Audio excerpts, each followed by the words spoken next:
we have a Miele dishwasher. This is a little bit newer model. The model and serial number on the dishwasher is right here.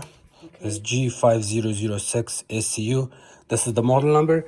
To do the maintenance on it, what you can do is open the dishwasher door, put your knees right here, kind of stick your knee like this, Yeah. close the door, open the door, and then get right here. This spray arm, spin it like this. See, if you spin it like this, it comes out. Yeah, clockwise. Locks It locks it back in. So remove it. You can clean the hose. If there's anything stuck inside of the hose, you can clean those. After that, you can hold your filter and remove it by turning it counterclockwise. Lift it up, clean it from here and the sink. And then on the old one, they used to have non-return valve. On this one, it's a different. You remove this and clean it.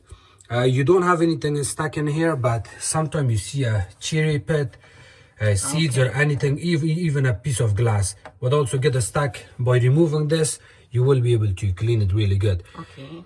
When you reinstall it back in, I'll show you the way it looks here. You kind of put it like this, all the way to the back. So you're in a stage that you're gonna get your full body almost, half of your body with your head in there, because the top, the bottom, the basket is out already. Right. So you may want to kind of lean inside so you can clearly see what you're doing here. And then you put this in that position and then push it down. Okay. You see, there's a catch. Oh, right. That little small catch, right. You're gonna push it down and make sure it's flushed. You kind of run your finger like this, make sure it's flushed. If it's not flushed, you're gonna feel it here. Okay. And then the filter is cleaned. You can even use a small brush to clean it from inside.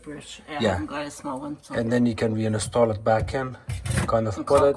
If you don't know how it goes, kind of just leave it there and keep spinning it until it sits on its place. Okay. And then spin it clockwise. And then this spray arm goes back again. Spin it, it sits. And once you know they're both in place, you kind of hold it and wiggle it back and forth, make sure it doesn't come out.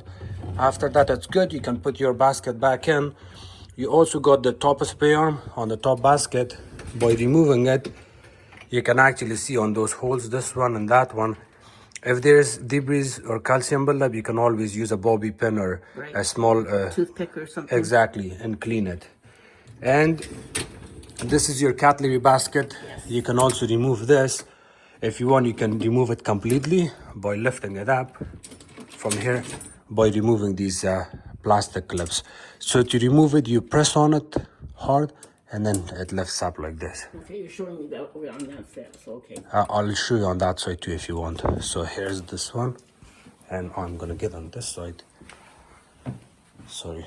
Okay, so here you kind of press on it. It has a little bit of flexibility. Here, you kind of push on it, squeeze it, and then pull it out. Okay.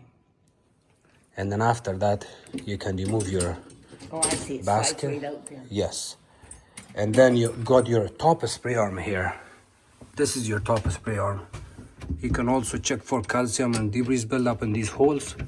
If there is anything good, if not, you can just leave it alone and put your basket back in the top cutlery basket. You have to put that back to reinstall it back in, you kind of have to hold it like this.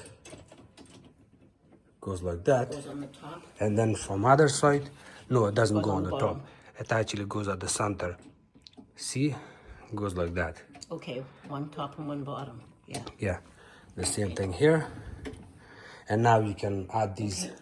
It doesn't matter if you go up or down, it goes both ways. So put the first one at the bottom or on the top, and then you can squeeze it from the bottom. See? Yeah. Do you want to try that? Yes, I do, because my hands don't work all the time. Try it so I can see. It's right here. You can pull it out a little bit. Not this way. This way? You hold it like this. Oh, both front to back. Yeah. Okay. Doesn't matter which one I put in first. Yeah, it doesn't matter, but you have to put one of it at least first, full. I don't have very strong hands. It's okay. Take your time. Do you want to be here until supper time? I'll start at the top. Okay. No, not this way. Let me try it for you, okay? So here, the Oh, it top. goes underneath. You can put the top one first if you want, or the bottom. The bottom is easy because that way you can see the top, right? Right. Here. You just have to squeeze it a little bit. Make sure the bottom is in first. Okay. And then go like that. Here, I will let you try it. So that way you can also learn. Good job, you got it. Okay, it's So not in fully. You may want to kind of play around back Make and sure forth. that comes all the way up. Yes. Okay. So for the top one, because you're having a little bit hard time with these clips, you really don't have to pull this out. Okay. Because on the top, I don't see a lot of ganky stuff or build up. Usually it's at the bottom Right. or at the middle. The middle one is super easy. You can work on it like this, or you can even pull it out by kind of squeezing it. Okay. See, it comes out completely. You kind of put your hand and kind of go clockwise, and then it comes off. From there, you see these A little, yeah. small tabs, plastic tabs. The same thing when you reinstall it back in, kind of hold it, keep going counterclockwise until it sets. It's good now. Okay. Here. Yeah, and it's simple and easy, and then you can put your bottom basket back in. You want to hold it from both sides. Yes, I would. I would also have it empty. Yes, if you have it empty, that way you're not going to have a lot of issues, or it's not going to be heavy. There. Okay. You. Perfect. And if you're not using your dishwasher, you might as well keep it a little bit open so you'll have good air circulation. Yeah. Thank you.